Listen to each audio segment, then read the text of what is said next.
सावधान इंडिया।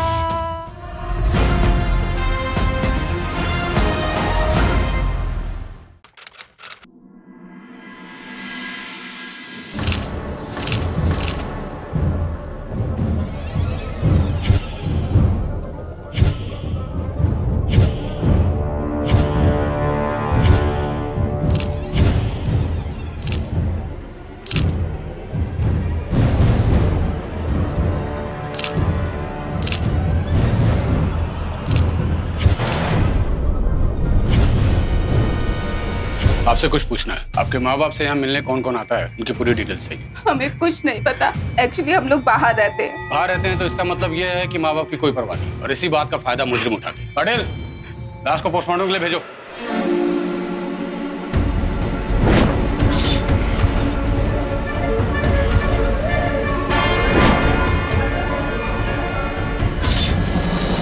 नमस्कार, सावधान इंडिया इंडिया फाइट्स बैक में मैं पूजा गौर आपका स्वागत करती हूँ।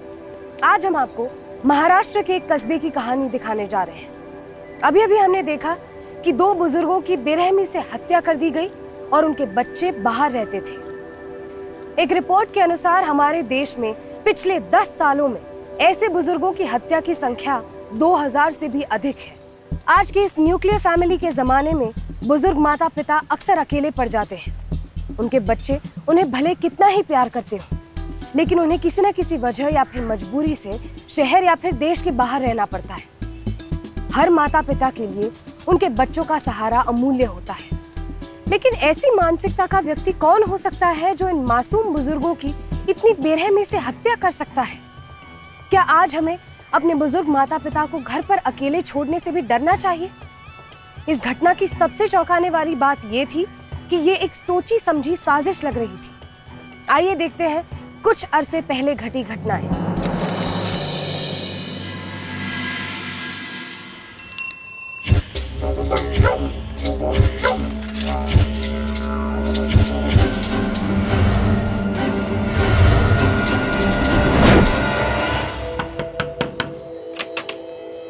राम राम काका. राम राम.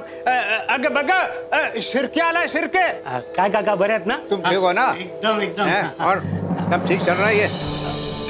काकी नमस्कार. नमस्कार. काय काकी बरी आहेस ना? मी बरी है. काकी मैं देख रहा हूँ आप दोनों अकेले रहते हो. बेटी दामाद आते नहीं क्या? झगड़ा बिगड़ा हो गया क्या? बहुत सवाल जवाब करता है तू. टेंशन नको काका, विठ्ठल भगवान ने दिया सब कुछ है तुम्हारे पास. आइश करो आइश. अरे बोलने को सब अच्छा लगता है बेटा, हम बुढ़ा बड़ी का टाइम पास नहीं होता यार. अरे तो काका भाड़ोतरी रख लो ना, नहीं तो मैं क्या बोलता है मेरे को रख लो. अरे शिरके तू तो है ही हमारे बेटे जैसा, ऐसा क्यों कहते हो तुम? अब चल जा, इधर ही पड़ा रहेगा क्या? चल ठीक है. ये तो काका राम राम. राम राम.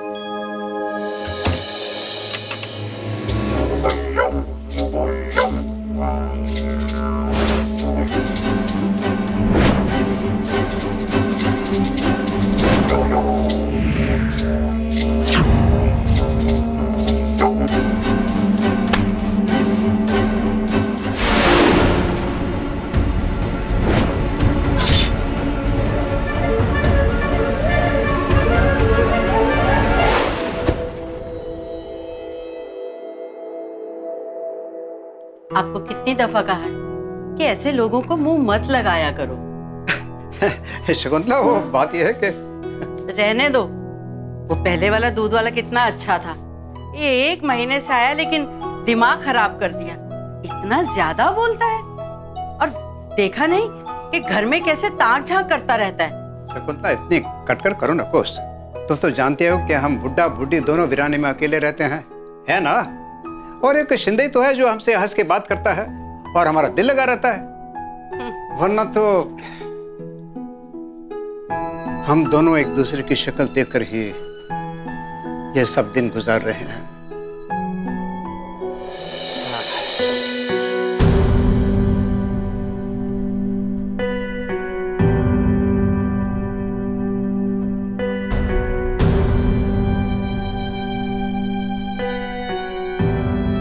अरे शकुंतला, वो देख रही हो साइकिल, उसके कितने पहिया हैं? 3। क्या? लेकिन मुझे 2 क्यों नजर आ रहे हैं? और वो जो बीच वाला वो? अच्छा, उसको भी पहिया कहते हैं? अरे वाह, क्या नॉलेज है तुम्हारा। वो भी तीसरा पहिया, वाह। आप भी ना। शकुन तो हमेशा इस तरह की हरकतें करती हो, हाँ? और हंसा देती हो, मूड बदल देती हो। यही तो खूबी है तुम में। काश कि ये खूबी हम में भी होती। वाह।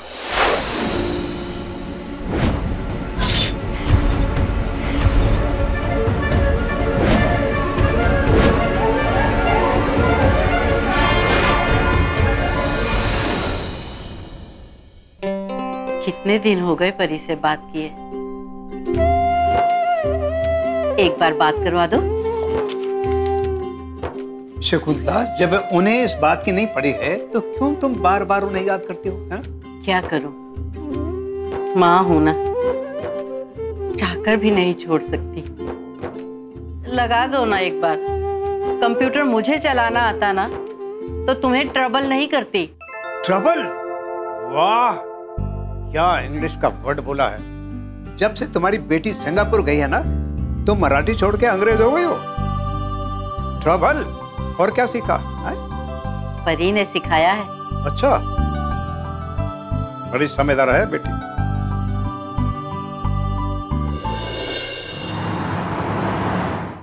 सरिता, जल्दी करो, मूवी के लिए लेट हो जाएंगे। हाँ बाबा, बस आई एम रेडी।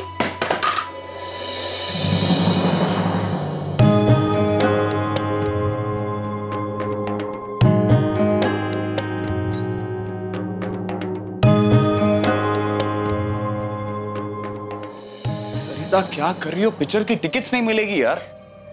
आई बाबा से बात किए कितने दिन हो गए, एक बार बात करो ना।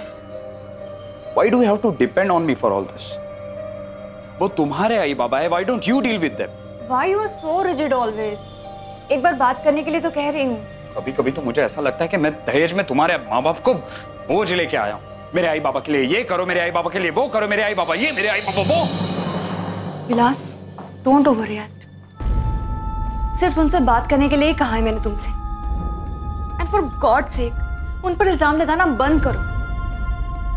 उन्होंने तुमसे कभी कुछ मांगा है? अरे भगवान का दिया सब कुछ है उनके पास, अपना घर है, अपनी जमीन है। इसीलिए सारा टेंशन मुझे ही झेलना पड़ता है। How rude. क्या मैंने तुम्हारे मम्मी पापा के बारे में कभी भी कुछ कहा है? मेरे आई बाबा तो टाइम से ऊपर चले गए, लेकिन तुम्हारे आई बाबा हमेशा पीछे पड़े होते हैं।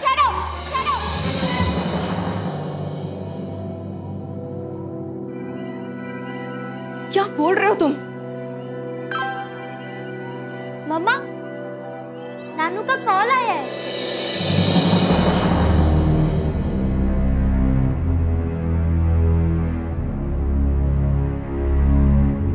देख ली पिक्चर? हाय बाबा। से हाय बेटा। हाय नानी, हाय नानू। अरे हमारी पली इतनी बड़ी हो गई। परी को तो बस कंप्यूटर पे ही बड़े होते देखा है, अब उसे अपनी आंखों के सामने देखना चाहते हैं। कब आओगे तुम लोग? आपने फिर से वैसी बात की ना, कितनी बार मना किया आपको। मैं जल्दी आऊंगी आपसे मिलने। आप सबसे मिलने का बहुत मन कर रहा है। परी जिद करती है, बार बार बोलती है मम्मा इंडिया चलो, इंडिया चलो। आप नहीं जानते मैं आपको कितना याद करती हूँ। दिन भर आपकी बातें करती हूँ, परी को सुनाती रहती हूँ बचपन में कैसे आई बाबा मेरे हर जिद पूरी करते थे। आप बस अपना ख्याल रखिए। जिंदगी का क्या भरोसा है बेटा, अब इस उम्र में ये सांसें कब रुक जाए कौन जानता है। बस मैं ये जानती हूँ कि तुम लोगों को देखे बिना मेरे प्राण भी ठीक से ना निकल पाएंगे। बस तुम इसे हमारी आखिरी इच्छा समझ लो, आ जाओ। इस साल पक्का आऊंगी मैं। और फिर गणपति भी तो दिखाना है परी को। उसे विलास को बहुत काम रहता होगा ना, बहुत बिजी रहता है। बेटा विलास कहाँ है? हाँ, वो ऑफिस का इतना प्रेशर है ना, दिन भर फोन पर बस काम की बातें करते रहते हैं। अभी भी फोन पर ही है। मैं देख कर आती हूँ। आप तब तक परी से बात कीजिए। हाँ बेटा, बात करो नाना से। मैं आती हूँ। परी, अच्छे से पढ़ती है ना बेटा? विलास, अगर एक बार उनसे बात कर लोगे तो क्या चला जाएगा? तुम मूवी देखने आ रही हो या नहीं? वो मेरे पेरेंट्स हैं। तो क्या अपनी जायदाद में से हिस्सा देने वाले हो मुझे? तुम कब इन बातों से ऊपर उठोगे? देखो, तुम मेरे साथ फालतू की बहस मत किया करो। तुम मेरे पेरेंट्स की डिसरिस्पेक्ट नहीं कर सकते। समझते क्या हो अपने आप को? हाँ? थप्पड़ लगा तुम्हारे। परी, बेटा क्या हुआ? मम्मी पापा रोज फाइट करते हैं, मुझे अच्छा नहीं लगता।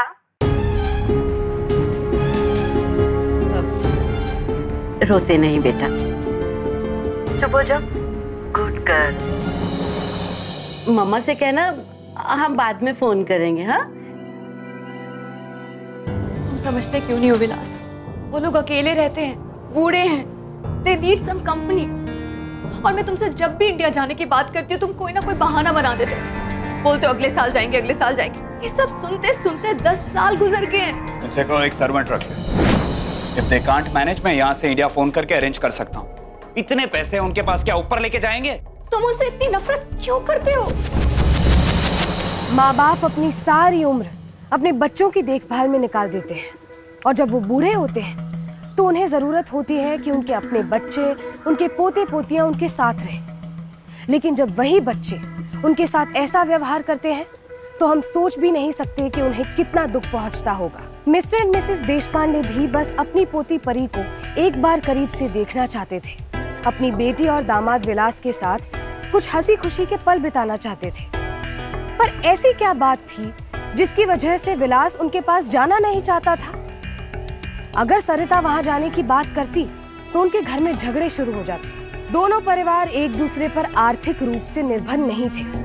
फिर विलास के इस रवैये का कारण क्या हो सकता है? दूसरी ओर शिर्के का घर में यूं ताक झांक करना किसी बड़े खतरे का संकेत दे रहा था। तो क्या शिर्के की वजह से मिस्टर एंड मिसेस देशपांडे पर कोई बड़ी मुसीबत आने वाली थी?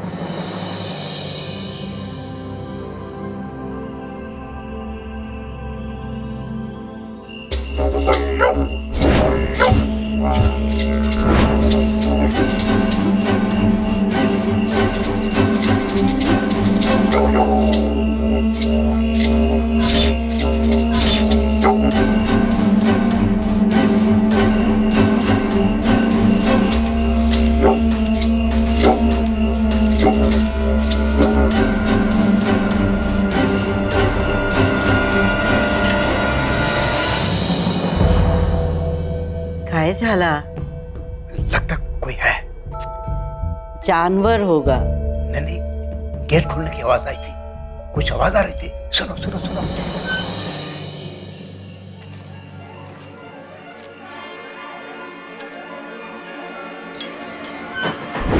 देखा? देवा, इस वक्त कौन है? अरे तू घबराओ ना कर, मैं हूं ना, अभी जाके देखता हूँ। है?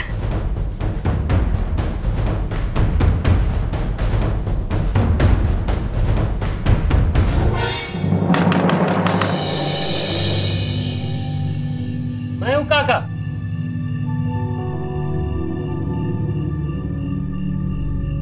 राम राम काका। कौन शिर्के? अरे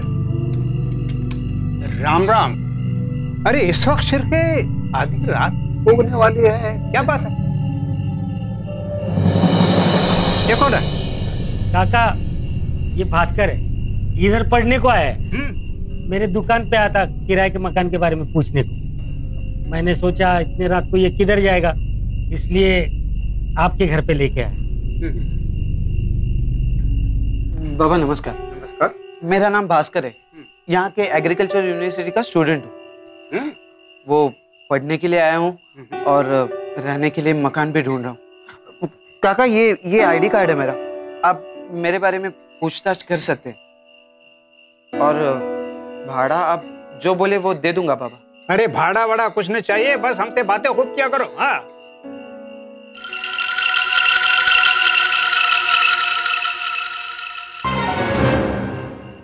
बातें तो मैं खूब करता हूँ बाबा। तो मैं सामान लेके आ जाऊँ? अरे जल्दी लेके आ जाओ। थैंक यू काका। चल काम झालं, चल। Thank you. चलो। ओके। घेऊ माणसं म्हटलं ना तुला, चल। 「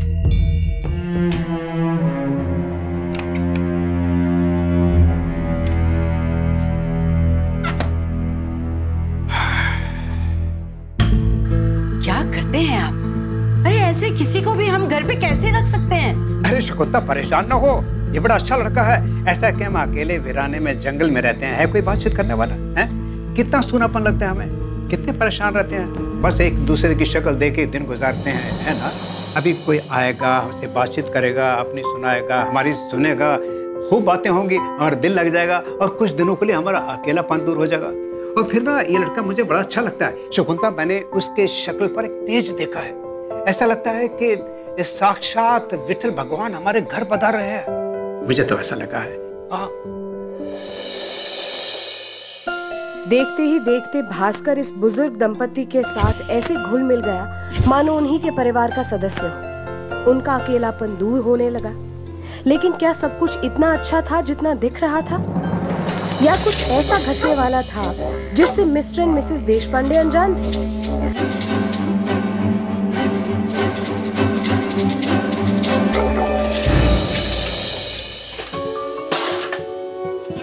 आई निकल। अरे रहो दे बेटा। सावकाश।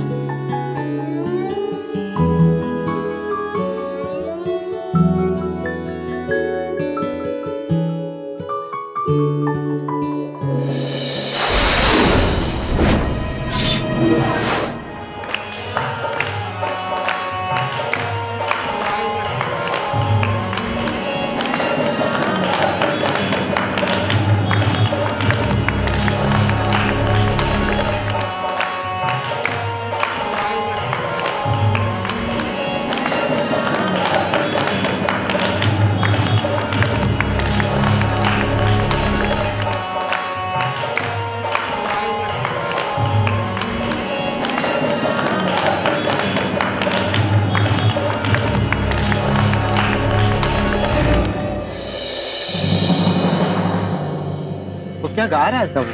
बहुत बढ़िया। राम राम काका। राम राम। अरे यहाँ कैसे? गोद ले लिया। मैंने तो मेरे को गोद लेने को बोला था। और तू रे एग्रीकल्चर की पढ़ाई करने को आता नहीं, पर मैंने तो देखो कोई खेत में जाते नहीं देखा। हाँ अब वो फिलहाल बारिश हो रही है ना, तो घर पे ही बैठ के पढ़ाई कर रहा हूँ। तेरा इरादा तो ठीक है ना? तेरे को क्या लेना देना?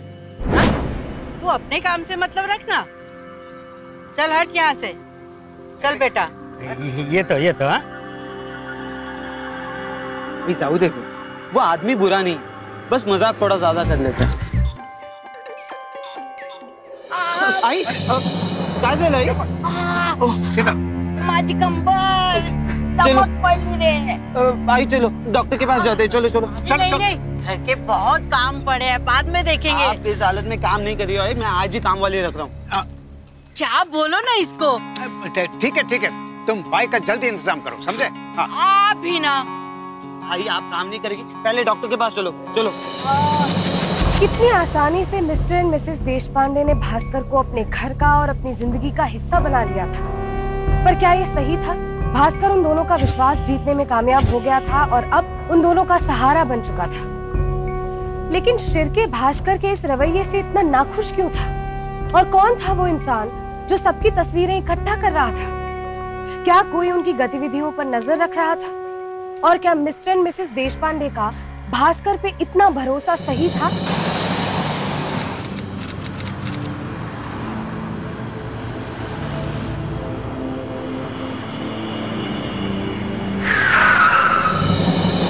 अरे यार क्यों रोक दी गाड़ी?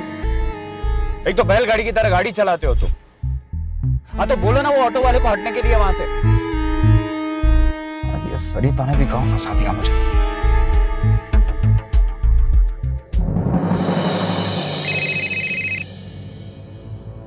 हेलो।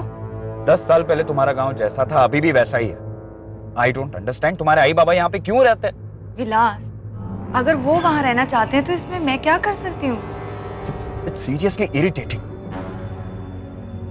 विलास, तुम इतनी छोटी छोटी बातों पे इरिटेट क्यों हो जाते हो? अगर परी के एग्जाम्स नहीं होते तो मैं भी चलती तुम्हारे साथ मुंबई ऑफिशियल टूर पे। आई बाबा अकेले रहते हैं वहाँ पर, मैं मिल पाती उनसे। तुम उनके बारे में जरा भी नहीं सोचते हो। मुझे तो ये समझ नहीं आता कि तुम उनसे हेट क्यों करते हो। मैं तुम्हारे आई बाबा को हेट नहीं करता हूँ। इनफैक्ट मैं तो चाहता हूँ कि वो हमारे साथ रहे। बस उनकी वजह से हमारे घर में शांति नहीं है। हेलो,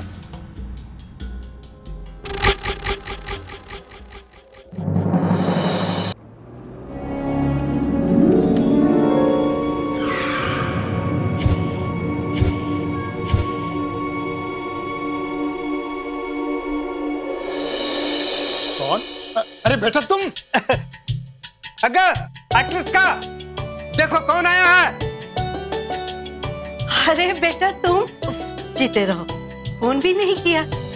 शायद आपकी बेटी को यकीन नहीं था कि मैं आऊंगा, इसलिए फोन नहीं किया।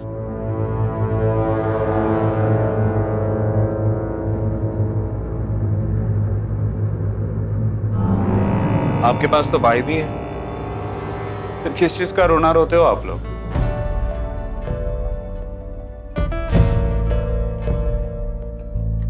मैं चाय लेकर आती हूँ। आई, मैं लेके आता हूँ ना चाय। बेटा ये हमारा किराएदार है, हमारा बहुत ख्याल रखता है, इसकी वजह से हमारा टाइम पास हो जाता है, बिल्कुल हमारे बेटे जैसे। बेटा फिर क्यों हमारी जिंदगी में टेंशन पाल रखी है? इतने सारे लोग तो है तुम्हारी देखभाल करने के लिए। बैठो ना। एक काम कर बेटा, रुक जाओ, रुक जाओ। लोग क्या कहेंगे बेटा, आज रात तो रुक जाओ ना। आओ बेटा, आओ बैठो बैठो।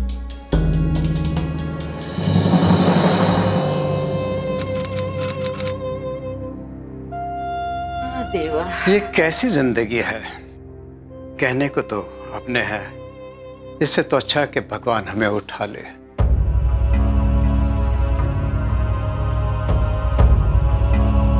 अरे वाह, पहले तो आप हमेशा मुझे हौसला देते थे और आज खुद ऐसी बातें कर रहे हैं। क्या हुआ है जिंदगी को? जिंदगी अभी भी खूबसूरत है। चलिए दवा खाइए और सो जाइए। ये लीजिए।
आइका ना, उससे पूछो ना रात को कहाँ गया था और भास्कर कहाँ है। अभी रहने दो, भास्कर आएगा तो पूछ लेंगे, अभी इससे जाने दो।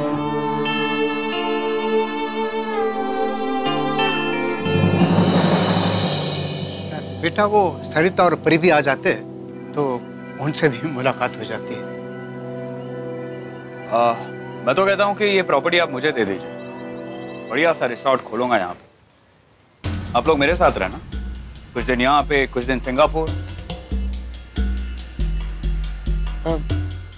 बेटा ये जमीन इनके पुरखों की है, इनके बाप दादा, ये हमारा पूरा परिवार इसी जमीन पर पला है और फिलहाल भी बहुत से पेट पल रहे हैं इस जमीन से। रिसोर्ट के बारे में हमने अभी तक सोचा नहीं है। ये लड्डू है सरिता और परी के लिए। कोई जरूरत नहीं ये लड्डू वड्डू की।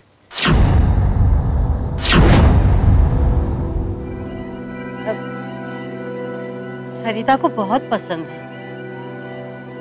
शादी से पहले तो वो जिद करके मुझसे बनवाया करती थी। परी को भी पसंद आएंगे। यही तो प्रॉब्लम है आप लोगों की। 10 साल हो गए लेकिन अभी तक आपने अपनी बेटी को विदा नहीं की।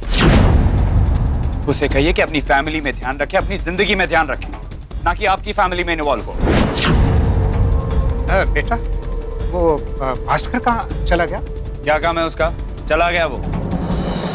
हाँ, कहाँ गया बेटा? मैंने भेज दिया उसे। क्या जरूरत है ऐसे पराये लोगों को घर में रखने की? कभी लूट के चला गया तो? वो पराया जरूर है बेटा, लेकिन अपनों से ज्यादा ख्याल रखता है।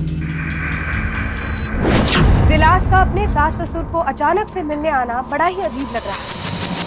क्या वो उनसे सिर्फ इसलिए नाराज था क्योंकि वो उसे अपनी जमीन पे रिसोर्ट नहीं बनाने देना चाहते थे, या फिर वजह कुछ और ही थी? एक और दिलचस्प बात ये थी कि जब विलास भास्कर को पहली बार मिल रहा था तो उसने उसे अपने साथ अकेले में बात करने के लिए क्यों बुलाया?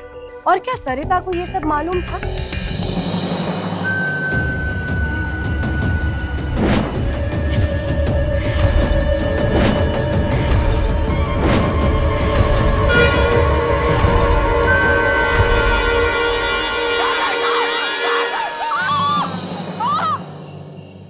Concept of communication. Normally, the first round of communication. Hello?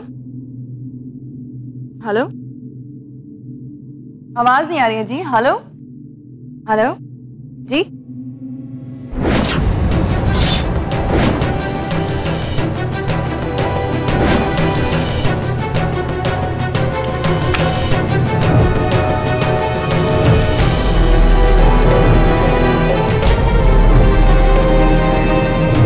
क्या हुआ? किसका फोन था? सरिता? क्या हुआ सरिता? क्या हुआ सरिता? आई बाबा। क्या हुआ आई बाबा को? आई बाबा को किसी ने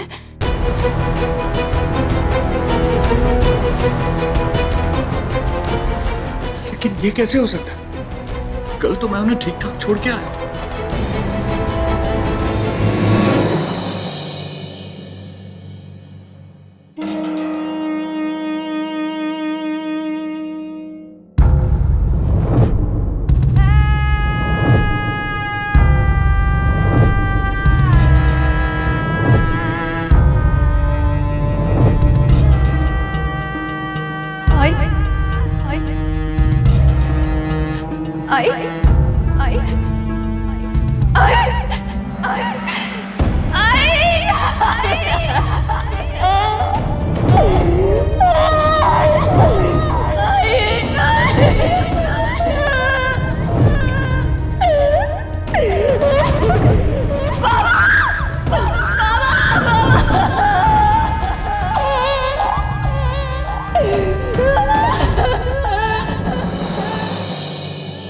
शुरुआती तौर पर तो यही लगता है कि लूटपाट के इरादे से हत्या हुई है।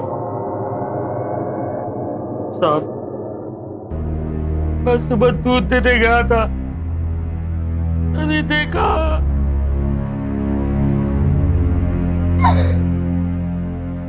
सर, इनके साथ एक बाई भी थी। हाँ, वो वही एक उम्मीद है। अभी वो बाई भी बेहोश है। जिंदगी का क्या भरोसा है बेटा? अब इस उम्र में ये सांसें कब रुक जाए कौन जानता है। बस मैं ये जानती हूँ कि तुम लोगों को देखे बिना मेरे प्राण भी ठीक से ना निकल पाएंगे। बस तुम इसे हमारी आखिरी इच्छा समझ लो। आ जाओ।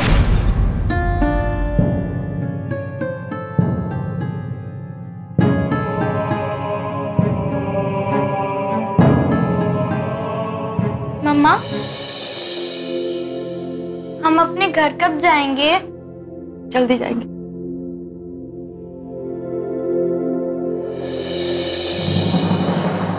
रीता, पैकिंग करना शुरू कर दो।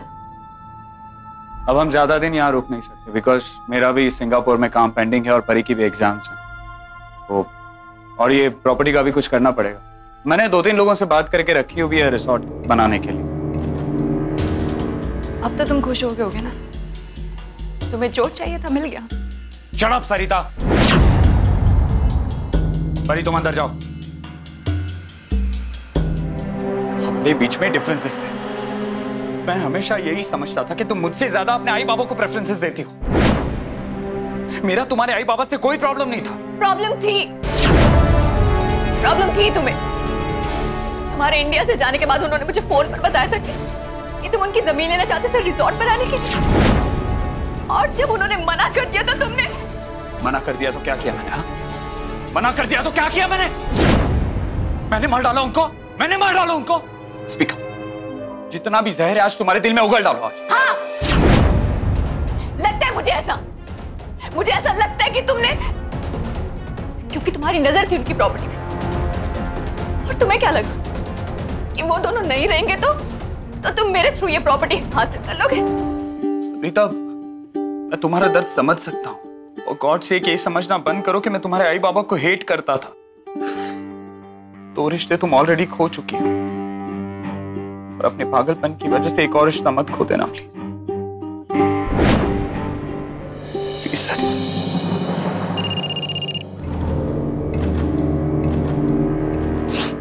हेलो,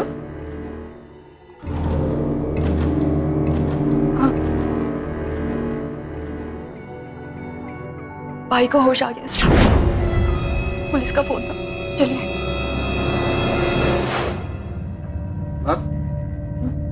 क्या मैं इनसे बात कर सकता हूँ? हाँ, इनसे बात कर सकते हैं, पर प्लीज इनको ज्यादा स्ट्रेस मत दीजिए और ये थोड़े कम बोले। हे बगा भाई, आपको कुछ याद है उस रात क्या हुआ?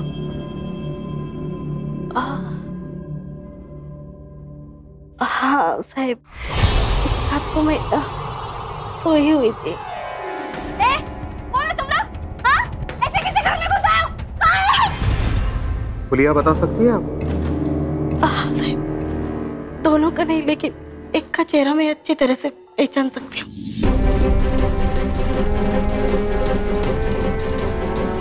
बोले कैसे थे?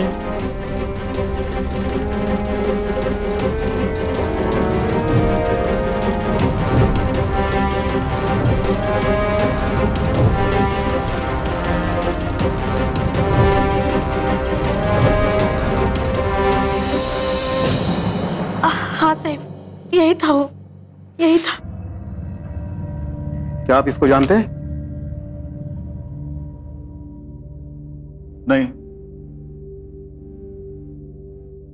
हवलदार, इसको कंट्रोल रूम भेजो। हम तस्वीर के सहारे कहीं तो पहुंचेंगे ही, और वैसे पोस्टमार्टम की रिपोर्ट आनी बाकी है। आपका किसी के ऊपर शक है? जो ऐसा आदमी इनके घर में आना जाना था? भास्कर। ये सर, जब भी मैं यहाँ पे आया तभी भास्कर नाम का एक लड़का था जो ये लोगों के साथ रहता था। यस, लेकिन मैंने उसे जाने के लिए कह दिया था। तू यहाँ से चला जा। पर क्यों सर? और वैसे भी तो इन लोगों का लगता क्या है? ये भास्कर कहाँ से आया? सर वो एग्रीकल्चर का स्टूडेंट था, और उसे कोई दूध वाला क्या शिरके उसे लेके आया था। हाँ।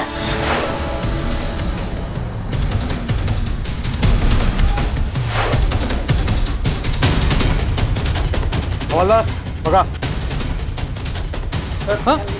काजल है साहब, सब कचरा पकड़ते हैं साहब। अरे भास्कर कहाँ है?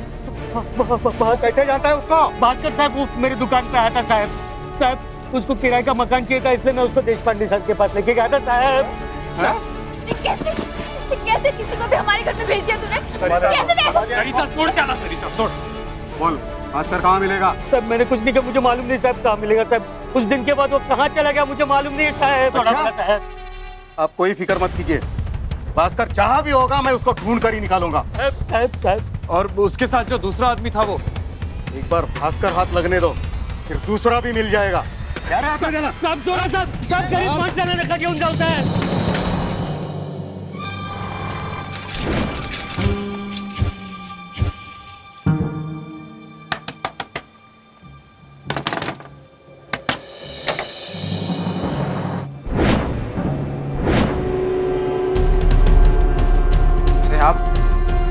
आप आ गए? नहीं नहीं, मैं रहने नहीं आया हूँ, मैं तो बस आई बाबा से मिलने आया हूँ। वो मैं पास हो गया ना तो मिठाई देके चला जाऊंगा। भास्कर, तूने मेरी आई बाबा को मारा। हाँ, उन्होंने तुझे अपनी बेटी की जैसे समझा, तुझे प्यार दिया, तुझे घर दिया और तूने उनको मारा। आई, मेरे आई।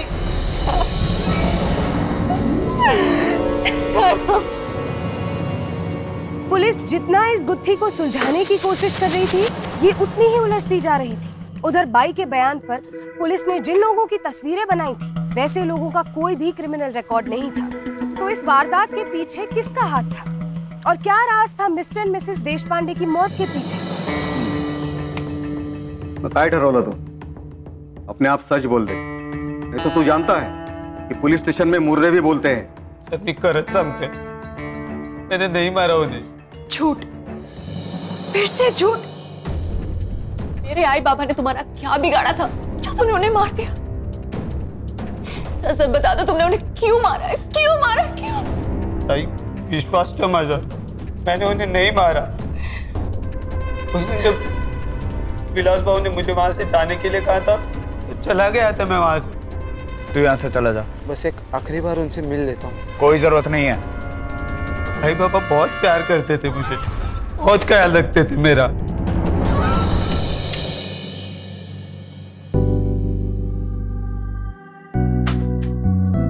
बाबा, इतनी कुंडियां क्यों लगाते हो? मैं नहीं भागूंगा, पक्का। अरे अगर भाग गए तो तुम्हारा हमारा रिश्ता पिछले जन्म का है, इतनी आसानी से भागने नहीं देंगे तुम्हें। हाँ। जोगलेकर साहब, यह है मिस्टर एंड मिसेस देशपांडे की पोस्टमार्टम रिपोर्ट।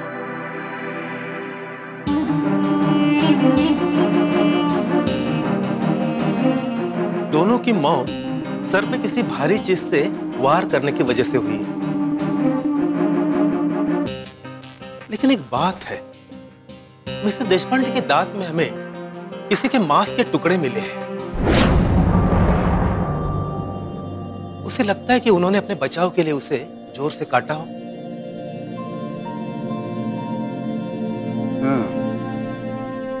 इसका मतलब कातिल के बदन पर अभी भी निशान होंगे। क्या किसी कुत्ते ने काट लिया है? नहीं रे मैडम, कुत्तिया ने काटा। गीता, पुलिस स्टेशन से फोन आया है, शायद तुमसे कोई इंक्वायरी करना चाहता है। जल्दी जाओ।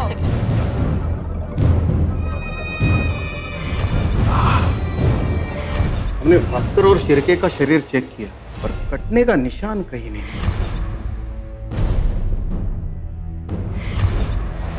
सर, ये भी तो हो सकता है ना कि उनके साथ कोई और हो। हम वही पता लगाने की कोशिश कर रहे हैं। सर, गवर्नमेंट हॉस्पिटल में एक ऐसा आदमी आया था जिसके पांव में घाव के निशान थे।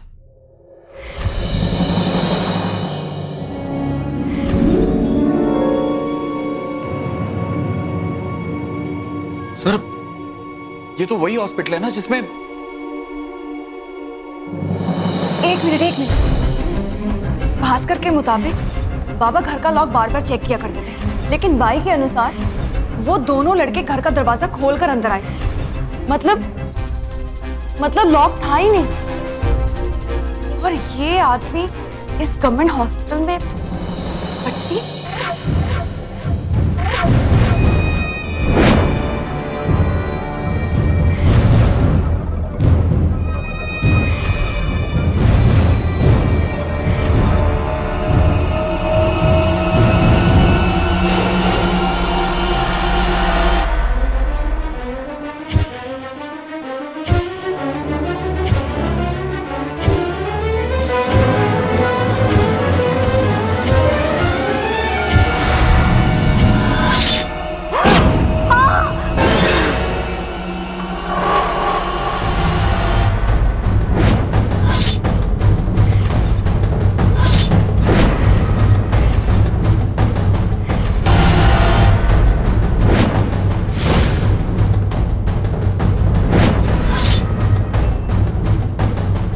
डर गई क्या? अरे तेरे गले का माप ले रहा था, हार बनाने का है ना। गले का नाप ले रहा था? हाँ। छिल क्या? हाँ, मैं इधर दर्द से तड़प रही हूँ। आणि तू तिथे नर्सला पटवत बसला होतास? अरे पट्टी करवा रहा था, देख कितना जोर से काटा बुढ़िया ने। अब मेरा क्या हाल किया दे?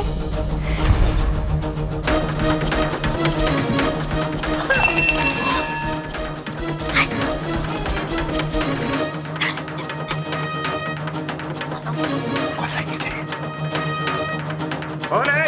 अरे कौन है अंदर? मातारी उठली, चल गो पिट मार तेरा। कौन है?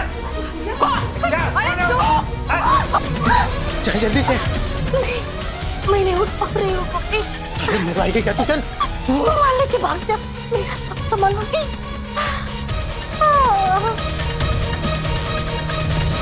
चल अपने अभी यहाँ से निकलते। नहीं बाबा, मुझसे नहीं चला जाएगा, मैं बहुत कमजोर हो गई हूँ। अरे तेरा बड़े से बड़े हॉस्पिटल में इलाज करवाऊंगा, बहुत माल है अपन के पास। हाँ ये अपना अगला शिकार सूरत गुजरात में आज ही रवाना होना है रात को। ठीक है, चल।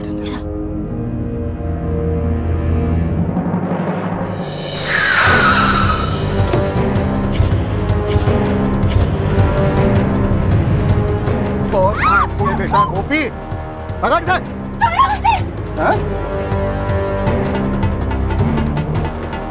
तूने मेरे आई बाबा को मारा, तूने मेरे आई बाबा को मारा। तेरी हिम्मत कैसे हुई? हाँ, हिम्मत कैसे हुई? ले लो इसे यहाँ से। ले लो इसको, जेल की रोटी खाओ। चल।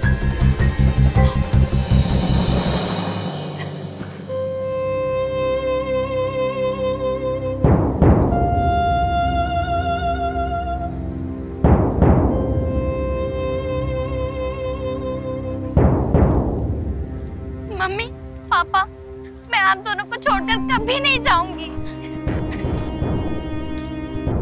एक बेटी के अपने माता पिता के कातिलों को पकड़वाने के दृढ़ निश्चय ने आखिरकार उन्हें पकड़वा ही लिया। पुलिस ने ऐसे कातिलों को पकड़ा जो कि सीरियल किलर्स थे और ऐसे ही शिकार की तलाश में रहते थे। बाई और उसके पति को आईपीसी सेक्शन 390 और 392 के तहत चोरी करने के लिए, साथ ही मिस्टर एंड मिसेस देशपांडे की हत्या करने के जुर्म में आईपीसी सेक्शन 302 के तहत 10 साल की सजा सुनाई गई। अपने बुजुर्ग माता पिता किस किस को घर पर रख रहे हैं और किन पर आंख मूंद कर भरोसा कर रहे हैं, उनके बच्चों को इस बात की जानकारी होना बेहद जरूरी है। बुढ़ापे में अकेले माँ बाप दूसरों में सहारा ढूंढते हैं और बच्चों के लिए ये समझना बेहद जरूरी है कि उन्हें अकेला छोड़ देना, उनकी देखभाल ना करना, उनकी परवाह ना करना उनके लिए एक बहुत बड़ा इमोशनल ट्रॉमा है। हमारी आपसे गुजारिश है कि जिसे भी नौकरी पर रखे उसके अतीत की अच्छे से जांच पड़ताल कर ले। मिस्टर एंड मिसेस देशपांडे अमीर जरूर थे पर लापरवाह भी थे। जिस पर उन्होंने भरोसा किया आखिर में उसी ने उन्हें धोखा दिया। अब मुझे इजाजत दीजिए, फिर होगी आपसे मुलाकात जुर्म से जंग की ऐसी ही सच्ची घटना के साथ। तब तक सावधान रहें, सतर्क रहें, सुरक्षित रहें। सावधान इंडिया, इंडिया फाइट्स बैक।